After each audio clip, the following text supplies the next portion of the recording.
This lecture is divided into 4 parts, so you can listen in bits, you can go back over things, and you can make notes. Ideas of home. Look again at that dot. That's here. That's home. That's us. On it, everyone you love, everyone you know, everyone you ever heard of, every human being who ever was lived out their lives. Our planet is a lonely speck in the great enveloping cosmic dark. In our obscurity, in all this vastness, there is no hint that help will come from elsewhere to save us from ourselves. So this is our planet. How are we treating it? Do you think we're alone?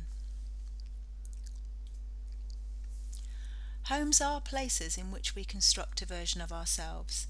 It's a private place to go home and remake yourself every day. Nearly 50% of 20 to 24-year-olds live in their family home.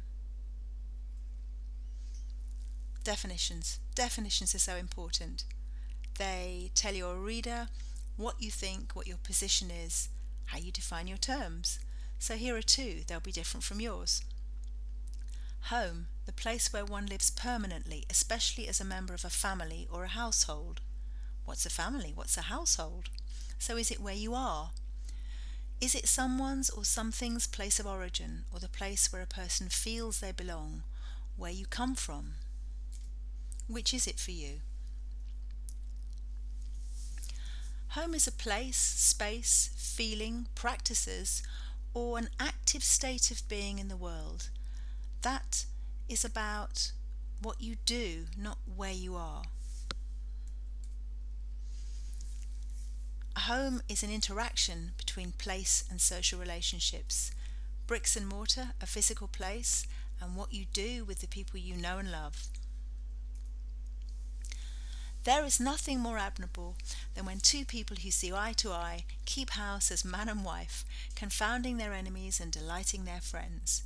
People have been grappling with ideas of what home might be for hundreds of years. I'm glad the definitions change. Some stats: in 2016, 65 million people lived in this country. In the UK, 7.7 million people lived alone, and most of them were women.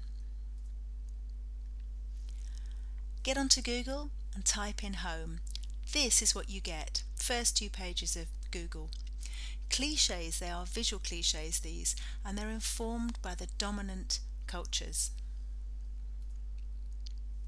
Home is a powerful idea, and it's used cleverly by the media to sell us things. Wherever we come from, there are versions of these advertisements. Nostalgia is important in ideas of selling home to us. It was always better in the past. Western conceptions of home privilege a physical structure or dwelling, such as a house, a flat, an institution, or a caravan. So maybe home is not one place. This is a quote from White Teeth, a novel by Zadie Smith from the year 2000. These days, it feels to me like you make a devil's pact when you walk into this country. You hand over your passport at the check-in, you get stamped, you want to make a little money, get yourself started, but you mean to go back. Who would want to stay? Cold, wet, miserable, terrible food, dreadful newspapers. Who would want to stay? In a place where you are never welcomed, only tolerated, just tolerated, like you're an animal finally house-trained. So we can think about this phrase transnational, the idea of extending or operating across national borders. Maybe there's been an assumption that people who live their lives in one place will continue to do that, according to one set of national or cultural norms, in countries with impermeable national borders. That's not true anymore. Home can be more than one place of emotional and or physical importance. The notion of family is broad and it does change. It encompasses a variety of different social structures beyond the classic conception of the nuclear family. For most people, notions of home are intimately tied to notions of family. A networked society and the pervasiveness of digital technologies means that our boundaries between our home lives and our working lives are blurred. Digital tech helps us mediate the absences that come from periods of working or studying away from our homes and families. And often what holds us together are rituals. Rituals are part of family life.